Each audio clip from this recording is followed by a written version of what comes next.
Tonight on the Game On podcast, Adelaide finally get their man with a few minutes to go in the trade period. And Port Adelaide secure a South Aussie star, but at what cost?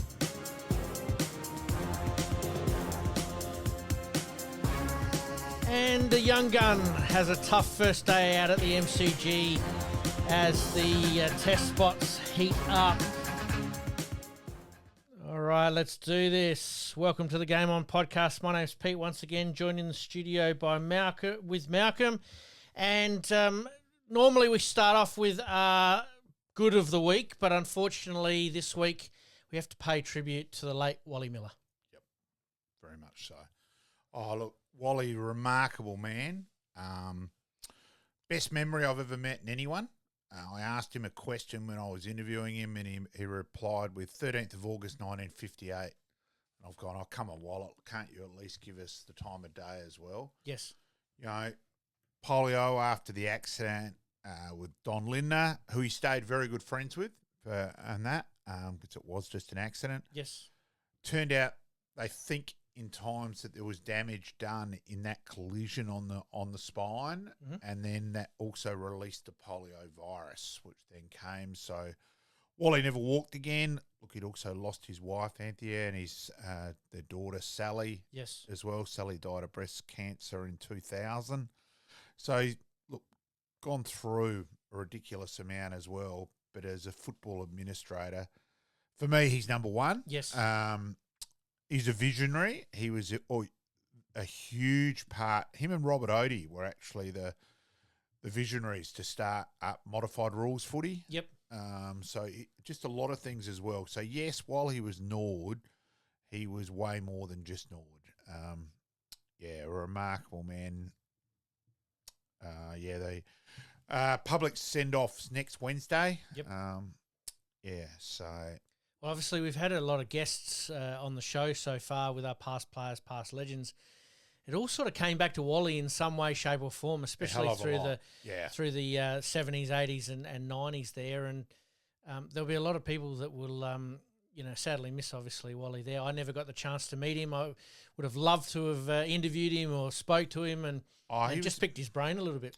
Probably while I knew Wally right from as a youngster, Wally organised Alan Killigrew to coach us at Norwood High when I was in fourth year. Yep. So it was a huge privilege to be coached by Killer, and Wally was there most weeks.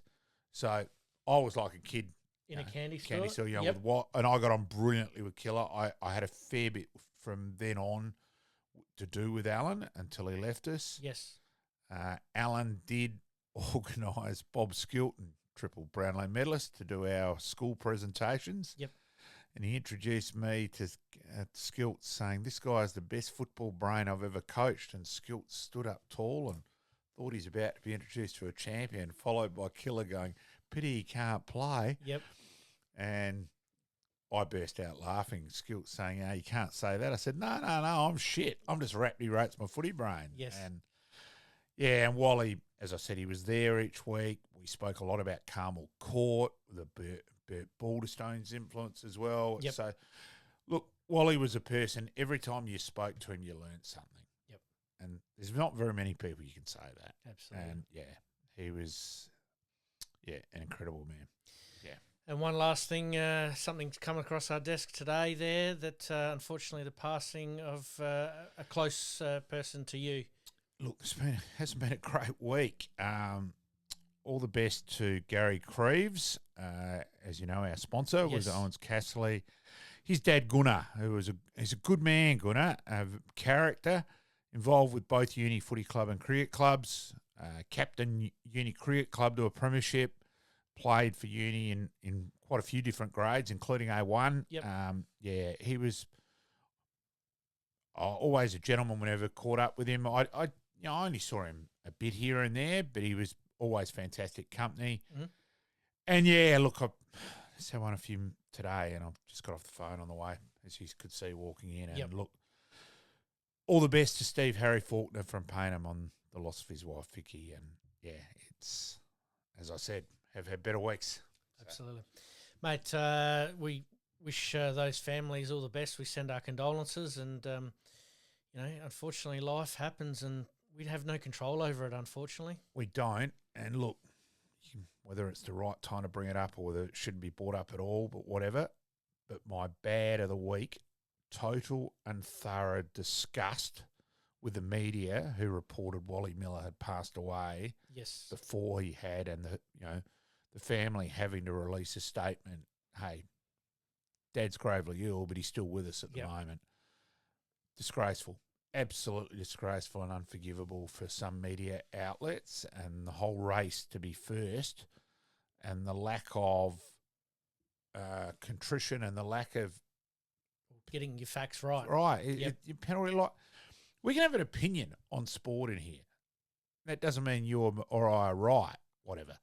But releasing someone's passed away before they had, for mine, is just a massive, massive no-no. Yep. And bitterly disappointed with Rucci and some other media. Yep. No, it was poor. We did talk about that a couple of weeks ago with some, trade news and bits and pieces like that. Some irresponsible journalism. I think on this case, whoever has done that needs to probably get a swift kick up the bum as to getting your facts right and checking them before you actually go to the story. Especially this topic. I'm sorry. Whether there's a mistake on a trade or whatever, yes, it shouldn't happen, but it's not the same as a death. I totally agree with you. That's my massive beef for this week. All right, mate, let's get into Around the Grounds. Around the Grounds.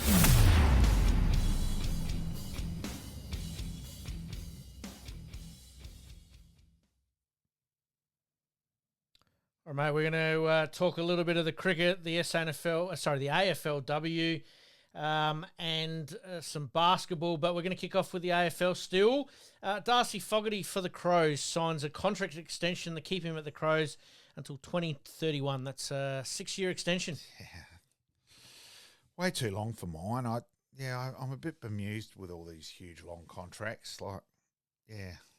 Anyway. Do you see that obviously Tex is going to be retiring, I would assume, next year? Good opportunity to lock Darcy in? Yes, it is, but you can also argue still that, hang on, he's only fulfilled he was a lot more consistent this year. This was probably the first step.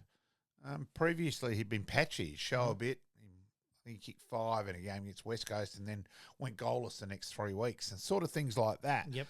He's become better, but I'm sorry, for mine, I'm not in favour of these big, huge contracts. Well, that was what I was going to ask you. Clubs are employing tactics, I suppose, to lock in long-term deals. Is it a case of them locking those long-term deals in to give them a bit of flexibility when it comes to maybe trading and moving players on? Yeah, then you've got like the one with the ludicrous thing where Gold Coast wanted Lukosius out. Yes. And for a big while there, and he doesn't want to go. He actually still wanted to stay at Gold Coast. Yep. He's just done in the last 6 months house extensions, finished off the pool, done all of that, and then virtually forced to come back here. Mm-hmm. And it looked like they were going to have to pay a big part of his salary cap at one start. And, Yep. It's like Port now with Cleary, pay his salary out. Like, if any of us make a mistake in our workplace for $300,000-400,000, good luck. Yep. I just think there's too many things like that. Ifs, buts, and candidates. Yeah, I just think in some regards, it's very unprofessional industry. Yes. So it's bizarre. Is it a case we're following the English US sort of system here with these longer term deals and potentially trading those players out with those contracts? And then becomes a salary dump, and then you had the whole case of Oliver where they couldn't really move him, whatever, because no other club could afford him and that. So it's a bit like Melbourne. Who knows what are going to happen in Melbourne this year? And you had 2 players who wanted out who got forced to stay there. Mm-hmm. So it's strange. A question without notice. Do you see Oliver, I didn't have this on the run sheet, but do you see Oliver getting out next year? Oh, look, he's a different cat, so who knows? Who knows? He might. Because you know how these things tend to work. Yeah. 1 year they go, I want out. They don't get out. Generally, the following year, something happens. Yeah, but that salary's still there. Yep. And all that. Look, he's probably a different case. He's likely to all of a sudden love Melbourne again. So you just don't know with him. Yep. You really don't. Yep. Petrarca, I think, with what's happened there and the family, yeah, I wouldn't be surprised if I'd go more that one. Okay. So let's wait and see. Well, we'll keep an eye on it. Absolutely. Yeah. Let's move over to Port. Just before we move off Adelaide there. Obviously, Adelaide I rate Adelaide's trade period as probably one of their better ones for quite some time. Yep. You obviously being an Adelaide follower are probably a touch more than what I am, even though I do follow them. How did you rate their trade period? Oh, pretty good. I think they're, in getting Peatling, who 6 clubs were after, is a tick. Cumming obviously is a free agent. Hopefully his friendship with Tex played a part there. Yep. Wayne, his dad Wacker was confident it would. Mm-hmm. So in that way. And injury wise, you'd back the Crows to probably get him right. Yeah, hopefully. Yep. Hopefully. So. And Alex Neil-Bullen probably good player. Look, I think 25. They've paid overs for him, but he was on contract still, so you always pay overs for someone under contract. Well, that pick essentially was what Melbourne gave Adelaide for Shane McAdam. Yeah. So when you look at it, that's a bit of a straight swap. Who are you taking, McAdam or are you taking Neil-Bullen? Oh, you're probably taking Neil-Bullen for the consistency, but McAdam's X factor when he was on was big, but unfortunately he doesn't play enough. Yep. Alex Neil-Bullen apparently from all reports, great leadership, great, behind the scenes, very inclusive. So I think Adelaide, that's what they need more of, if that makes sense. They do need some leaders. There's no doubt about that. Rory Sloane was probably that person before he retired. Now they've got Alex Neil-Bullen. So, and they're about to lose Walker, who's probably their main leader, really. Yep. So, do you see Fogarty stepping up into that role, or maybe a Thilthorpe? Yeah, hopefully Dawson's leadership keeps going. So, but that's where Neil-Bullen comes into the equation, no doubt about that.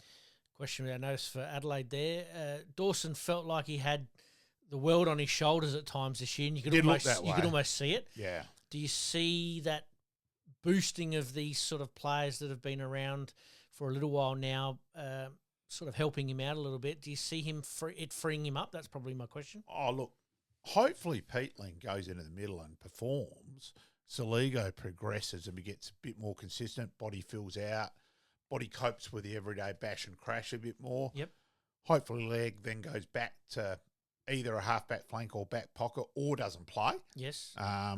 That's one option that not many have considered so far. Yeah, so I think that's one of the out of that. So hopefully that strengthens up the midfield, and Cumming gives a person with a good kick. Yep. And that is something Adelaide desperately do lack, is elite disposal by foot. So Adelaide's backline's looking like Michaelani, Butts, Murray, Cumming, Keane and Hinge. And Worrell. I think Worrell plays before Bart. But so it's a cat.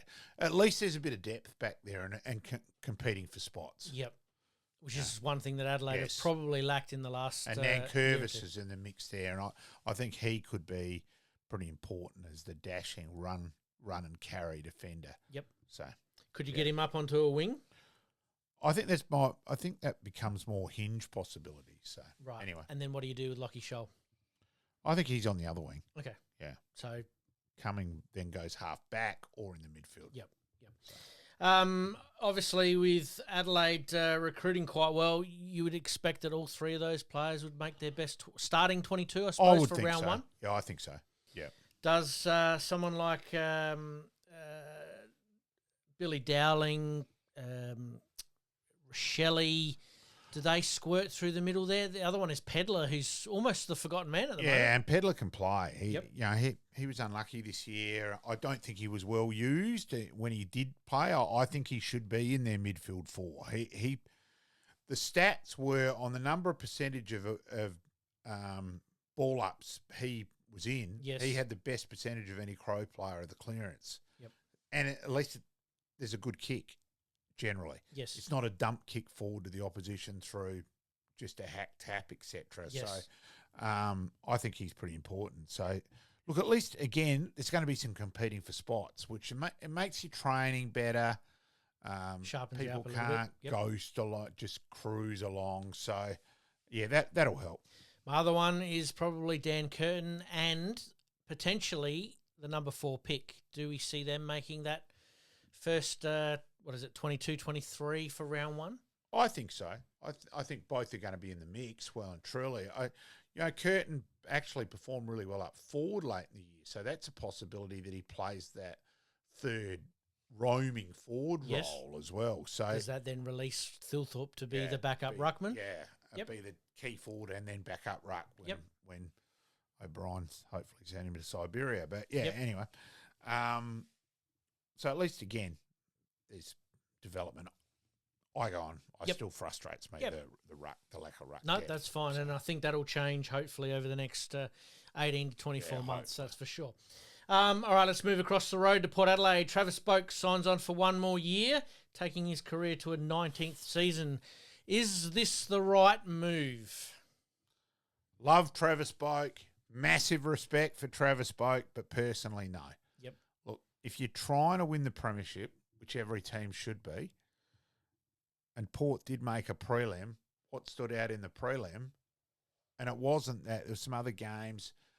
As you get older, the consistency comes into it, and your games have some average games and all that. And I just don't think his disposal was always iffy. Yes. As you get older, it's fallen away that bit more. Yep. And I don't think, therefore, him and Ollie Wines are a good mix. And I still don't think they've ever really sorted that out over all these years. Yeah, they haven't quite resolved it, have No. they? All right, let's talk about how you rated Port Adelaide's trade period now that it's all wound up.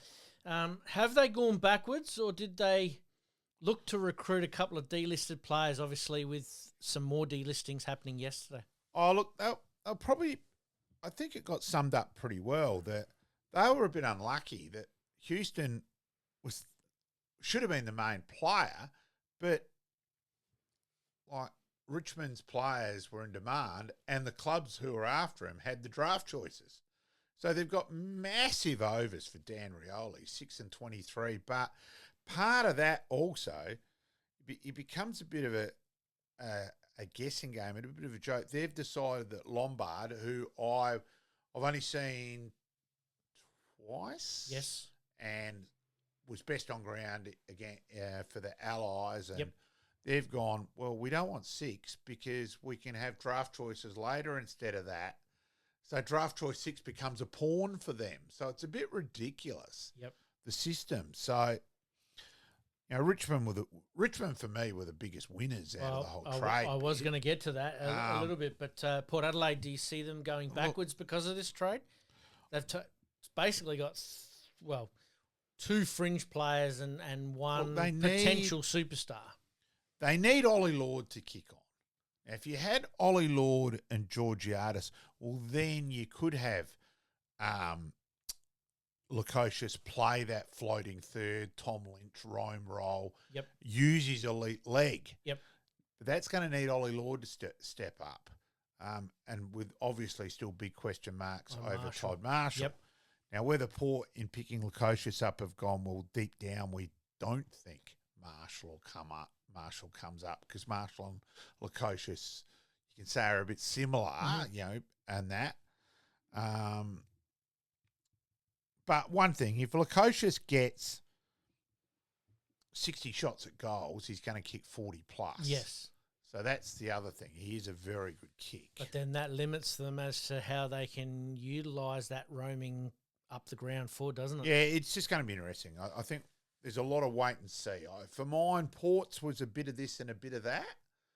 It seemed to not be one, we're not rebuilding or we're not having a crack. It seemed... So then where does that leave Kenny Hinkley? I mean, obviously, we've talked about it quite a bit as to where it does leave him because the club's given him direction as far as we want you to, take this group as far as you can, but if they're not quite giving him the entire toolkit to do it, it does make it hard. I think they thought that more clubs would be after Houston, and he knocked Melbourne back, so that took them out of the equation. So that then and Carlton and Collingwood, and then Carlton decided, I think quite wisely, let's get draft choice 3. That's right. Which I think was staggering by West Coast. Yep. We'll talk about that one in a minute too, because fucking stupidity. Well, my team, the Blues, are the beneficiaries of that, and especially considering they're now in the window, or I'd consider them to be in the window. Yeah. Pick 3, I think, can only complement that. Do Port Adelaide look at some of these delisted players from other clubs to maybe top up? The big one for me that they obviously released yesterday was Tom Cleary. And they've got to pay him out. I found that really surprising. Yeah. I thought it was more surprising he wasn't used this year at all. And I think it almost became, well, hang on, we've recruited Radaglia, but he should have been dropped a couple of times during the year. Yep. Dirk Thatcher was going to be dropped, and then there was a person pulled out, and he came back in and played well that week. I reckon that was Charlie Dixon. Yeah, and then he came back in and played well, and then that kept him. But they're two players that I don't quite see in their best 22. Well, but I do now because they don't have the luxury of someone like a Houston. I think the problem with Thatcher was there was such a gap between his good and his bad. And he actually showed it in the finals. He was very, very good against Hawthorn. And then he was Scheisenhausen against Sydney. Yep. So imagine coaching that. It'd be so frustrating. All right, Port Adelaide's going to be an interesting watch over the next little period. They do have, we'll talk about this right now, they do have draft picks 13, 29, 36 and 50. That did improve them, obviously, with some of the trading out. That did get them into the... that draft choice 13 was incredible. It was the pivoting point for everything, wasn't it? Oh, it was unreal. Geez, you'd hope it signs up Barry Robin, wouldn't you? Gosh. You would absolutely hope so. And then obviously back over to the Crows, they did in fact keep pick number 4 and 64. So they didn't really sort of lose too much, but they gained plenty. Yeah, a little bit. I was hoping they'd get another, whether it was a futures, to get them back into this, to have Alex Dodson as a possibility. To have him not as a possibility now at all is disappointing for me. There are still... Yeah, I know still there is trading still a bit. Picks that you can actually go about. So, yeah. Would Adelaide consider splitting pick 4 maybe? Yeah, I doubt it. I think they may become gun-shy about Alex Dodson because there's words around that he may well be a first-rounder. Yep. So they may have got gun-shy there. Yep. So their main focus, I would assume, is probably Draper. You would hope so. Yep. Yep. I would certainly hope so. If he's available... 3 other clubs won't pick him, then I'd say Adelaide will go If he's available and Adelaide don't pick him, I will be shaking my head in disbelief. And I've watched him 15 to 20 times now. I rate him extremely highly. Having a look at AFL.com.au today, looking at some of the top draft picks, there's a couple before him that look pretty promising, so I reckon he might get through to 4. Yeah, look, there's... And no disrespect against him.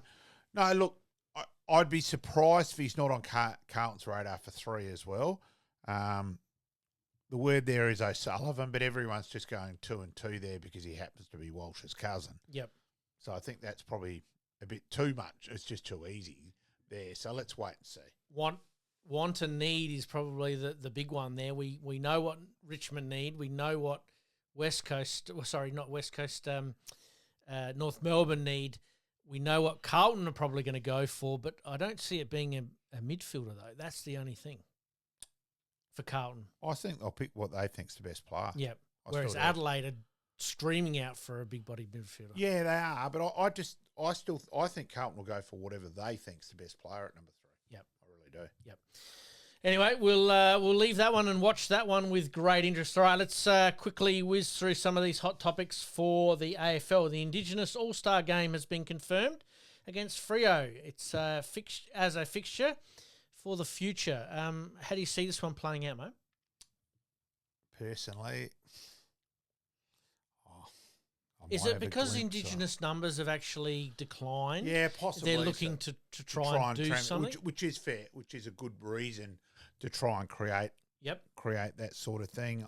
I'm just not sure if I'd rather see more grassroots money put back into MPY lands and things like that, I think might help more than an Indigenous All-Star game. Yep. Or does this kickstart a 3-year, 4-year plan? Now, that does get me to my next point in a minute, and is that have the AFL dropped the ball a little bit on some of the competitions, especially the women's? I think they've been staggering with the women's decisions this year. To play the games that close together has... You know, like I rate Sarah Allen, and I rate Sarah Allen for a bit of footy now. Yes. You know, I go on about that, and she as looked you know. fatigued, didn't she? But she did. The game against Melbourne, she looked like she needed a motorbike, and I've never seen her like that. Yep. And just using her as an example, I just think it was ridiculous to play the game so close together, because all that did meant the players were fatigued, and it was just more contest, and it was just scrappy. Poorly umpired for mine as well. Yep. If you're umpiring an AFLW game, a women's game in general, you've got to umpire it like a kids' game and play plenty of free kicks, pay over the shoulder, pay in the back. They are still laws in the rule book, hardly ever used, and just, you know, and I was with a umpire who has umpired AFL, and we were talking that exact way, where he just said, you've just got to umpire it completely differently, and the umpires aren't. So that gets me back to my point. Have the AFL lost control of the game, so to speak? Oh, I think they've had a horrendous year. Yep. Like, to say Dylan and Laura Kane together have been a fail is an understatement. They've been diabolical. It's a case of that we never really used to hear much from the AFL because everything just ran quite smoothly and there wasn't too much that we had to complain about. Whereas in the last 12 to 18 months, it just seems like every which way you turn and go, there's some sort of issue that's arising from whatever's been done. It's just been horrendous. And the amount of just lack of honesty. And Dan Menzel, to his credit, nailed it last night. Just lack of listening to the stakeholders. There's no listening to supporters, no listening to the players. Yep. It's no, we're high and mighty, and no, to say the women's competition's working is bullshit. It's just crap. Yep. No, be honest. Yep. It's just, and that's where Laura Kane has just been. When they had to try to speak on tribunal decisions, you know, they eventually had to remove her from that because she was putting her foot in the mouth so much. It's been an extraordinary, an appointment which amazed everyone, and she's just way, way out of her depth. There's no doubt about that. All right, talking about the AFL Indigenous All-Star Game, does this mean that the international rules could be brought back on the agenda with multiple Irish players playing not only in the men's competition but also in the women's? Yeah, possibly. Probably because of the Irish bit, especially probably more on the women's side. Yep. Does it become a women?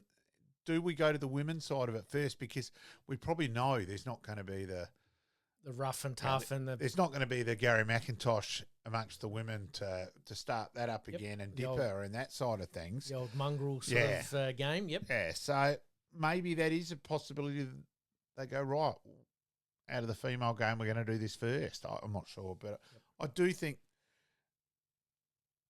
especially the numbers and the female side of things, yes, it probably does make sense. Does the AFL continue to use that strategy potentially as a recruiting tool? Since we did talk about the Indigenous game sort of being used as a promotion to try and get more Indigenous talent playing at the higher level? Yeah, possibly. I think the clubs are doing that themselves anyway, and that side of things.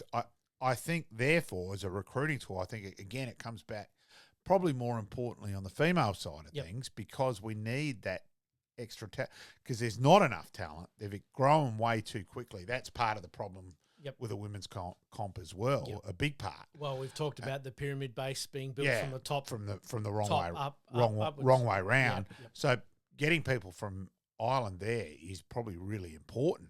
So, yeah. It should be an interesting watch, and I'm sure there'll be a few people that'll be good to see it back. Let's circle back to the trade period. Do player managers have too much say when it comes to trade dealings?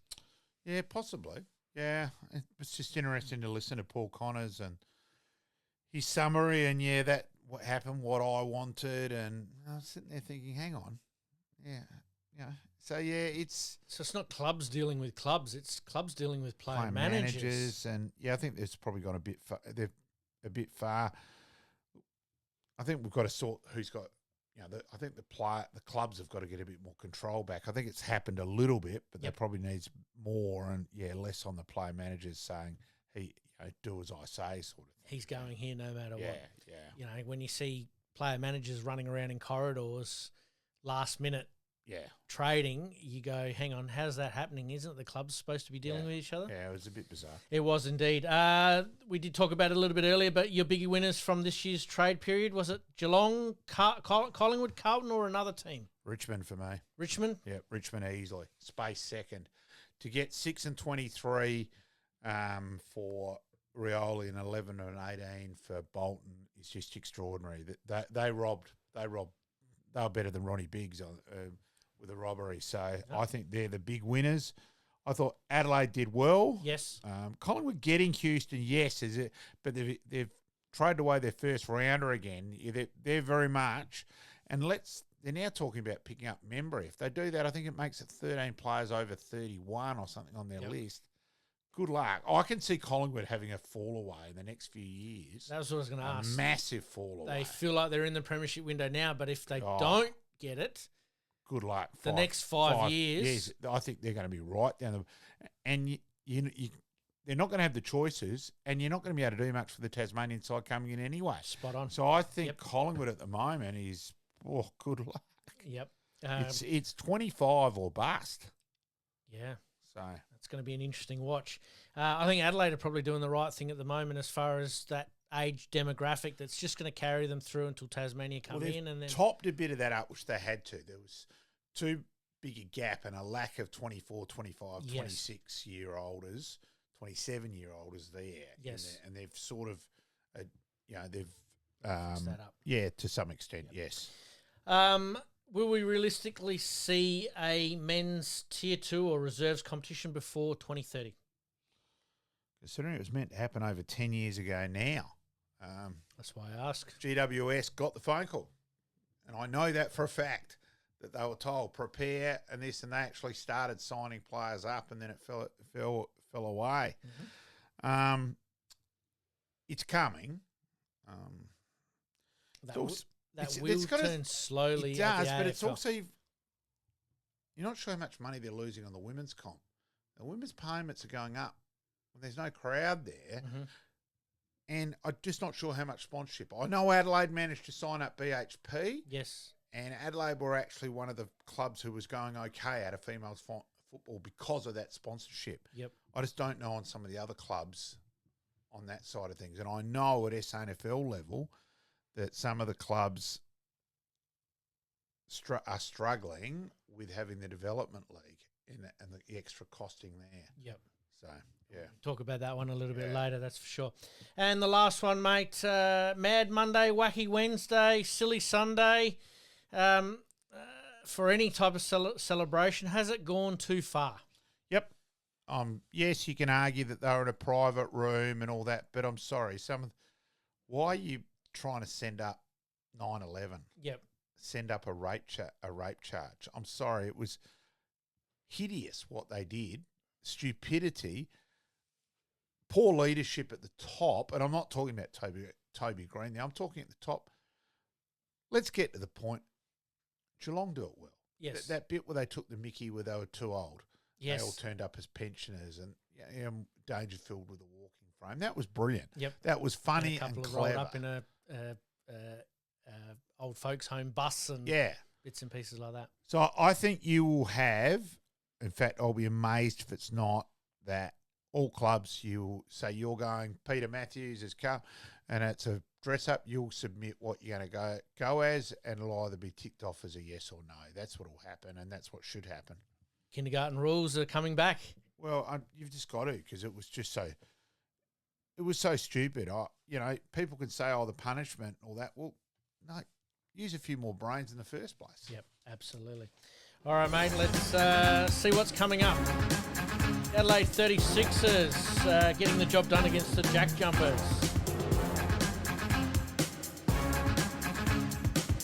Adelaide continue their winning form with another very, very strong performance against Collingwood.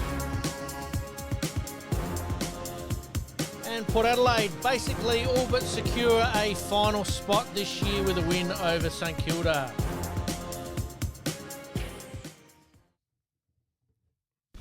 You're listening to the Game On Podcast. We'll be right back after this short break. Looking to buy or sell your home anywhere in Adelaide, from the hills to the sea? Meet Gary KRIEVS, your dedicated local agent from OUWENS CASSERLY Real Estate. With unparalleled knowledge of Adelaide's housing market and a commitment to exceptional service, Gary ensures a smooth and stress-free experience for all your real estate needs. Trust the expert, trust Gary KRIEVS at OUWENS CASSERLY Real Estate. Your next dream home awaits. Contact Gary today on 0422 071 317 or on email garyk@ocre.com.au. And for more listings, please visit owenscasserly.com.au. Make it happen.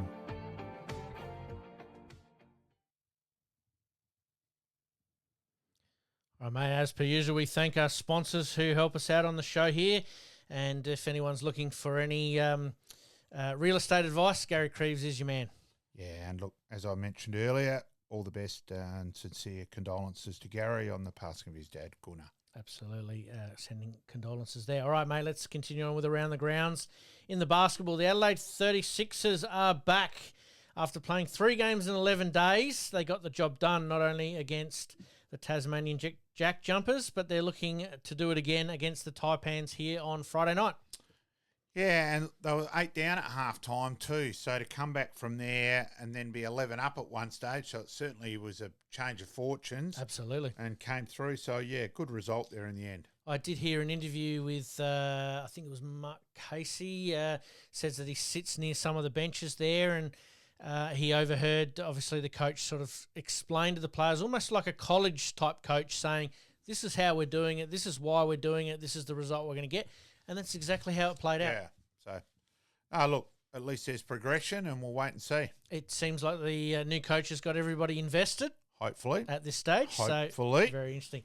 If you want to try and get a ticket, I know it's one of the hottest tickets in town, but the Adelaide 36 is playing the Cairns Taipans on Friday night. I think it's Indigenous round, so obviously Guernseys and all of the paraphernalia that you can get your hands on. I admit I'll be at the parade on Friday night. Yep. So.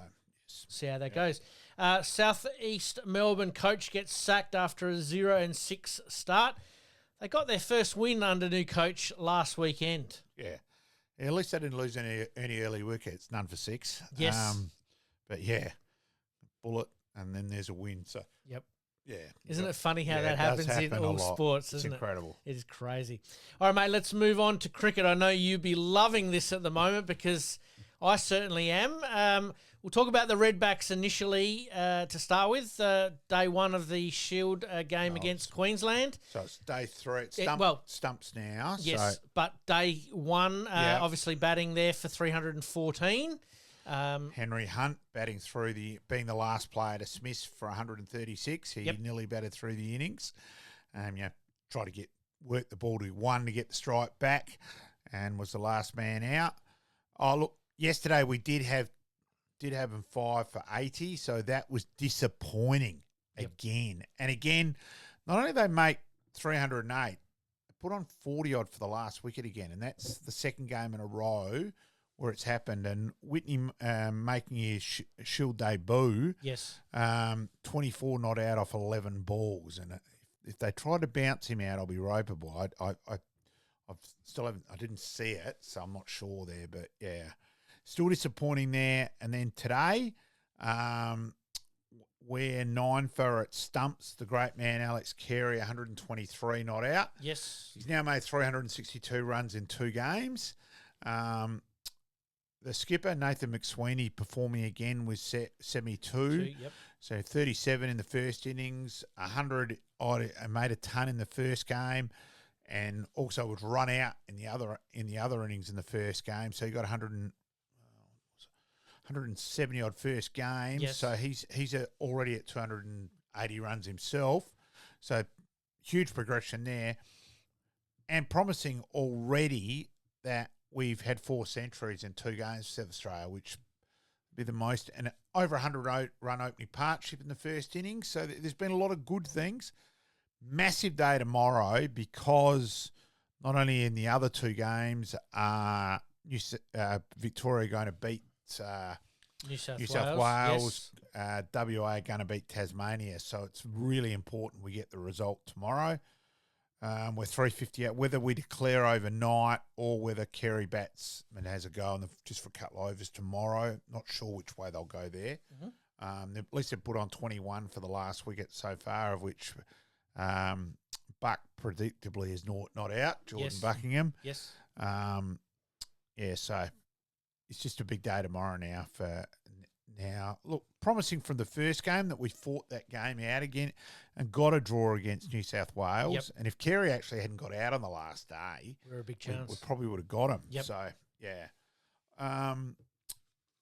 So a promising start. Big one-day game after this as well. So, yeah, at least South Australia's in the competition, which, is progression. I know you don't want to go too early, but it's some good signs by Rhino there. And with 2 away games, you could have easily gone, 2 away games, fall away against New South Wales. Then, again, we were 3 for 240 and lost 7 for 50 odd. Mm-hmm. Disappointing again. And deflated last night where they've got back. Henry Hunt gets out first ball of the second innings. Yep. Yeah, so we're 1 for none overnight. I thought, today, here's the South Australian collapse coming. And gladly it didn't happen. And, well done to Nathan McAndrew as night watchman, making 46, got out first ball of the second session. So, progression there. District cricket-wise, around the traps, West Torrens bowled Port Adelaide out for 123. Only made 153 themselves, but Port Adelaide 1 for 8. Now, Jake Fraser McGurk made his debut for West Torrens on the weekend. Yep. Got out for a golden duck on Saturday and a golden duck on Sunday. Holy moly. So he's had a big start. Yes. Adelaide making 279 against Glenelg, which is a good result. Adelaide have come up from Div 2 against the beaten grand finalist in Glenelg. So they're right in the game, Adelaide, obviously. Mm-hmm. And they've taken stats already off, which is a bit weird, a bit disappointing. I'll remember that for next week. Yep. That's not going to reprint. Not happy there. All good. Teatree Gully making 244. Kenzie have got away to a flyer, though. They're none for 82. Their Irish recruit in Donnelly's 50-odd not out. He got runs also in the one days as well for him. Yep. Adelaide Uni, a 7 for 269 overnight against Sturt. I think they will bat on. I'm reliably informed. They'll bat on a few overs. That sort of thing. Yes. We did talk about that on Sunday. I didn't run in.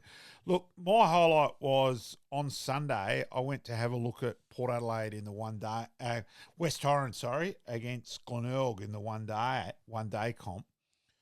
Spencer Johnson was making his return from injury. He did a side strain and came back. Yep. Bowled absolutely beautifully, 4 for 40, just so smooth. Probably, I actually said to a couple of people, I'm buggered how come he gets injured because he's got a perfect action. Normally, you can, if you look at someone once they've got injured, you go, okay, he's probably a bit too much front on, or it's a mixture of front on and side on, and so he's not there. But I'm watching Johnson and Hags and I going, that's beautiful, that's perfect. And it was a very, very impressive return. Kelvin Smith batted beautifully for 87 on Sunday as well. It was a good day's cricket. Yep. Just too good. Uni won pretty easily. I got to the end of that game. Sturt, a couple other games beat Southern Districts pretty easily in the end. So, and East Torrens beat Prospect easily. So it's a bit weird. They have 2 rounds of that. Now it stops for a while, and then they then go 1 through to 8. So it sort of makes your first games, or you've only got to sort of win 1 to beat the other 4 teams off. Yep. And that's now a mixture, and that's played. Is that unusual? Has that happened in previous years? Yeah, I admit I'm a bit bemused by it. Or is it because of the schedule for the summer this year? Just not sure. Not sure there, but Yeah, so I did have a quick look, and Kenzie are playing West Torrens. I'll probably go and have a look at that one in the of the quarterfinal stage now. Yep. So, yeah. Anyone needs a book, come see you at that game there. Definitely, anytime. Absolutely. Yes. Only sold one at the game on Sunday. Disappointing. That is disappointing. Yeah. Mate, Sam Constas, obviously coming up against the red-hot mayor of the MCG, Scotty Boland, in innings number 1. Is it a bit too much pressure on the young lad? Yes and no. It was good, though, on a wicket which isn't easy to bat on. Steve Smith failed in both innings. He got a pretty average LBW decision today, to be fair. Yes. Just because if you don't play a shot, the rule is the ball's still meant to be going to hit the stumps. You can't just go, that'll do sort of thing. It was a very average decision. Yep.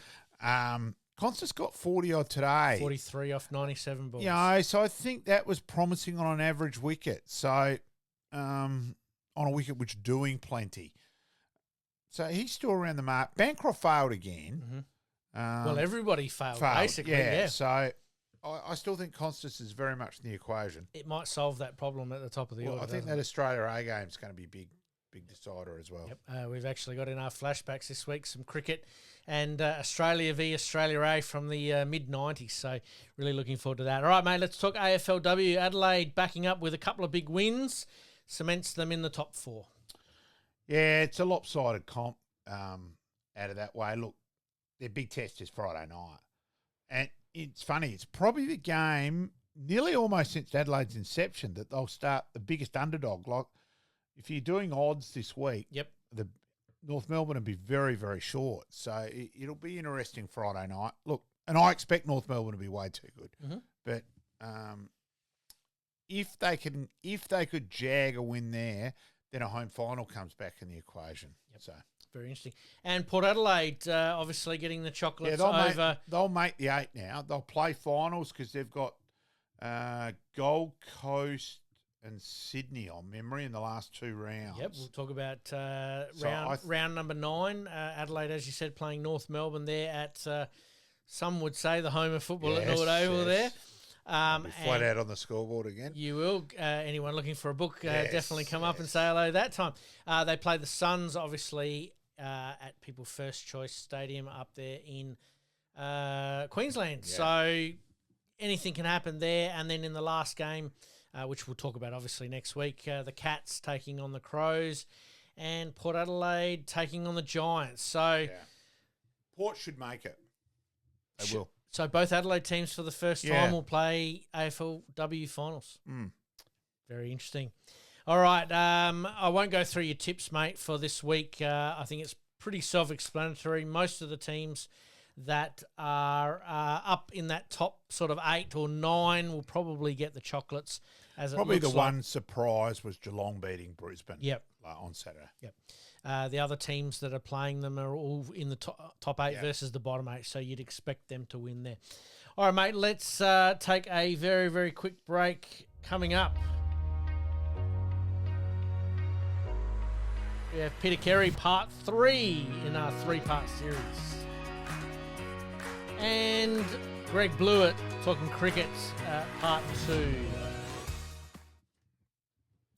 You're listening to the Game On Podcast. We'll be right back after this short break.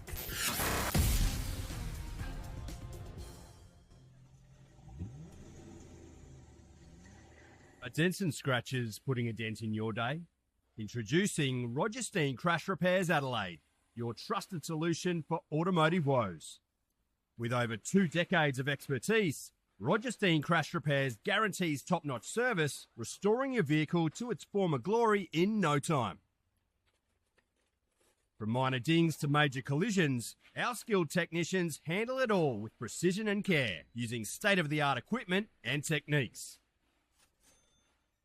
Roger Steen Crash Repairs saved my car. It looks brand new. Fast, friendly and reliable. I wouldn't trust anyone else with my vehicle. Don't let accidents slow you down. Visit Roger Steen Crash Repairs Adelaide at 14 Penner Avenue, Glynde, for quality service you can count on. And here's a special offer just for our listeners. Mention this podcast and receive a $100 discount on your repair. Roger Steen Crash Repairs Adelaide. Excellence in every repair.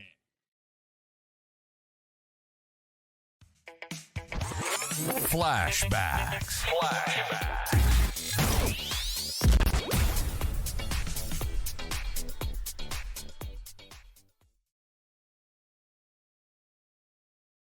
All right, to kick off our flashbacks today, since we've been talking all things cricket, we're going to go back to 1995-96, where Australia took on Australia A, and some classic names that are in that. Yeah, there were some good games, that, and it actually played a big part in Bluey's test selection. He did well for Australia A. He was in good nick at that time, and of course he then came in and he got wickets against New South Wales. Yes. And that played a part in him getting picked, and he made his debut batting at 6 against England and making a ton on Test day debut. Looking at some of the footage, obviously, as putting this little package together, and McGrath and Hayden squaring off at one stage. So it was on for young and old. Mark Taylor hated it. He absolutely hated it because we all barrack for Australia A. Yep. We barrack for the underdog. Yep. And he hated, hang on, this is ridiculous. I'm playing at home and I'm being barracked against. Yep. You know, I get enough of that when I play overseas. Yes. I want people supporting me at home. And I actually think Tubby's attitude there was part of the reason why it got binned. Yep. I don't disagree with Mark Taylor's attitude at all. Absolutely. One thing we should have mentioned with the cricket a little bit earlier on in the segment was New Zealand have had a hell of a week, winning the T20 women's and also winning in India for the first time in 36 years or 26 years. Yeah, huge results. Yeah, big upset beating South Africa. South Africa were favourites well and truly in that. And, yeah, Susie Bates and Sophie Devine and that, full credit to New Zealand there to come through and win it. Mm-hmm. Yeah, and then the huge upset in the incredible bit of bowling amount, and then making over 400. It's only the second time a team has made 40 and then 400. Yep. But they did lose in the end. So, yeah, incredible game, fascinating to follow. And they did get to 3 for 400 in the second innings, India, and then they fell away. Yep. So, which is very unlike India, isn't it? Yeah, their tail can fall quickly at times. Yep. And yeah, great result. Ravinder getting man of the match, made a ton in the first innings and 40. I think he made 129 and 40 something not out, 46 not out, whatever. So. Fantastic. All right, we'll sit back and watch and enjoy some of the Australia A versus Australia from the mid-90s. What a start. We want to bog these guys down a bit. Well, good shot again, over pitched, and that's 4. It's rushing away over the outfield. It's a fast outfield, into the fence it goes. Very good shot. There's the run rate at the moment, early days. And another one, straight through the gap, that'll be 4 as well. This crowd cheering as that's magnificently played through the onside. That's better, he's hit that one into the gap. He plays that shot well. Smashed that one, it was a little short, a little wide. Well, that was a quicker one, and McDermott didn't half enjoy that. That one nipped back a little bit, hit the inside edge of the bat, and down went middle stump. That's a big blow for Australia. There's the cut shot coming into play. A very good one, bringing up the 50 for Australia A. Well, you couldn't get a better example, could you? And I don't know what was said there between Matthew Hayden and Glenn McGrath. I'll tell you this much, it wasn't friendly. So anyone who thought that this contest today would be a contest of the best of friends on the field, who might be the best of friends off the field, well, this will show you the different picture.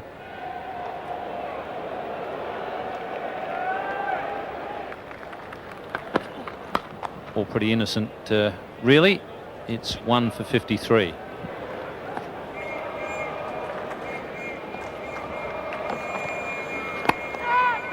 That's beautiful bowling. He's tried to work him down the ground once too often, and Captain Mark Taylor takes a well-judged catch. That's superb bowling. That's over the top. That's a good clean hit. That's going all the way to the fence on a half volley. Stood and delivered, Matthew Hayden. Through, and it's through again. Brings up the 100. Mark Waugh hits it down the throat of Slater. Yes, he's gone. Hayden pulling Mark Waugh, long hop straight down the throat of Michael Slater. That's disappointing. He got to 50 with 7 boundaries, and that's a vital wicket for the Australian side as Jeff Boycott and Tony Gregg take up the commentary. Boycott used to comment. Extra time. Big finish.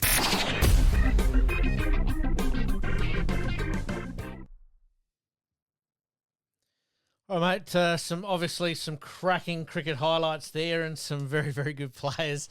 I do recommend if you've got time to go and watch it. But let's kick off the extra time big finish with some soccer, mate, or football, as everyone likes to call it. But Adelaide United kick off their season this, Saturday night against Central Coast Mariners. Yeah, Saturday at 4:30. It was strange. The competition starts and your team's got a bye in the first round, so you sort of didn't really just had a glimpse at it. Yes. So Central Coast and Melbourne Victory drew 0-0. Auckland beat Brisbane Roar 2-0. Newcastle were beaten by Melbourne City. Western Sydney 1, Sydney 2. Wellington and Western United drew 1-1, and Macarthur 6 against Perth Glory 1. That was the big result out of the weekend. That is huge. But so Adelaide play Central Coast Mariners, and a lot of question marks about Adelaide's side. So I hope it's going to take a few weeks to have those questions answered. Yep. See how they go. Obviously recruited okay, but they did also lose a few as well. Yeah. So we have talked with Mary previously about development versus trying to win it. They're sort of a little bit in that middle range, aren't they, at the moment? That's for sure. They obviously play Central Coast this week, and then next Saturday, which we'll obviously talk about next week, they've got the Western Sydney Wanderers up in Sydney. All right, let's move on to tennis, mate. Local tennis events being played here in SA this week, and a son of a gun was playing, but unfortunately went down in a tough one. Yeah, had a crack, but just, didn't quite get up in the end, so, yeah. It does happen. The City of Playford, ATP Challenger and the Women's ITF Futures was obviously played, and it's still, I believe, in that final sort of area there. Some big names to look out for: Tanasi Kokonakis and Rinky Hichikata headlining the acts here in Adelaide. So some world-class tennis being played here this week. No, it'll be good. So, a couple of big names. So, see how they go. And one last one on tennis. Tennis SA announces, or Tennis Australia with Tennis SA announces the dates and some players for the Adelaide International starting on the 6th of January to the 11th of January 2025. Mate, this year's gone quick. Yeah. I can't believe we're already talking 2025. Yeah. Let's have this. I don't know, it doesn't matter when we put it in, but can we have the golden mouth of the Golden Foot Award of Shut Your Mouth? David Warner's generously said he'll make himself available as an SOS if they need. Would you just shut up, David? Just piss off and fade away. We might have to get a trophy made up for that one there. Jesus. We might add that to the rulebook rant at some stage. Crap. I agree. All right, let's move on to baseball, mate. The World Series teams have been decided, and it's New York Yankees versus the Los Angeles Dodgers. Yeah, that sort of the old, the Yankees, the traditional side. Yes. Those of us who aren't baseball fanatics, well, you know the Yankees. Always the Yankees. So, the Yankees. Yeah, go the Yankees. No, don't say that, mate. I'm a Red Sox man, and we're not there. Yeah. It's promising to be an all-star sort of clash. There's some big names to come out. The Dodgers host the first two games, Saturday and Sunday, starting at around about 10:30 a.m. Adelaide local time. So if you haven't got much to do on a Saturday and you want to watch some quality baseball, definitely... There'll be a few people watching it at the Arkabar too, I would think. Yep. Might be a place to go. Yep. All right, let's talk some SANFL news to finish us off today, mate. Not only have the Norwood Footy Club lost a few players just recently, they're now seeking a head coach after Jade Rawlings accepted an assistant's role with Fremantle. Yeah, it's a bit of a strange one because if it happened a little bit earlier, there may be a person you may find has just gone too far in negotiations with Melbourne in Nathan Bassett may well have been coached. So, a little bit strange. I've got feelings here. Norwood from going from the start of the second semi to the end of the grand final, it's not the finest 2 weeks in Norwood Footy Club's history. Yep. I'll leave it there. Yeah, no, that's fine. I probably have to, but I'm. Yeah. Any front runners from your point of view at the moment, or is it cast the net wide and far and see what happens? I think they'll cast the net wide and Fury. Look, I have heard a couple of ex-Norwood names come up. Whether that means it much, Darren Pfeiffer's name's been thrown around, and Paul McCormack's name has been thrown around, and Jimmy Allen. But I think Jimmy Allen, we will try and get him on because we should have done that anyway in terms of congratulating him for winning for Werribee. Werribee, yep. His name's also been thrown, but I'm not sure. I think he may have already signed an extension there as well. Yep. We'll see how it goes anyway. Keep an eye out for your local club as signings happening over the next couple of weeks. Probably the big one for us is Payneham Norwood Union have been the benefit of some of those players that are looking for a little bit more work-life balance. Yeah, Sam Morris has gone. Sam Morris, Mac Bauer. Mac Bauer's played last year or so in the country, probably just wants the less travel. Yes. And Isaac Hewson there as well, so with Jeremy Seeney. So, yeah, a bit more of a Norwood flavour, or even more Norwood flavour at Payneham Norwood Union. Let's talk golf. Local players having a good hit out at Wollonga this week as part of a PGA Tour event. Yeah, and Craig Martin's involved in that. Yes. So, yeah, all the best there. Absolutely. And to finish us off, we did talk a little bit last week about your dinner party for 4 or 5 people. Yeah, I admit I forgot all about that. No, that's okay. No, I will do that this week. I apologise. I'd forgot all about it. No problem, mate. It's no problem at all. I admit it. This week's been a bit stressful in other words. So, other ways, yes. All good. All right, mate. Once again, we've got through another episode. Again, we thank our sponsors. Like per usual, if you haven't liked, rate and subscribe, please do so. May I thank you for your time. And as per usual, we promise to do better, and we'll see you all next week. And thank you, Peter CAREY, as well. And, yeah, thank you. Thanks, folks. Absolutely. In this crazy world we live in, we all need the distraction. Enjoying the show? Like, rate, and subscribe. Hook up and connect with us on social media at Sportscast SA. We'll see you next time on Game On.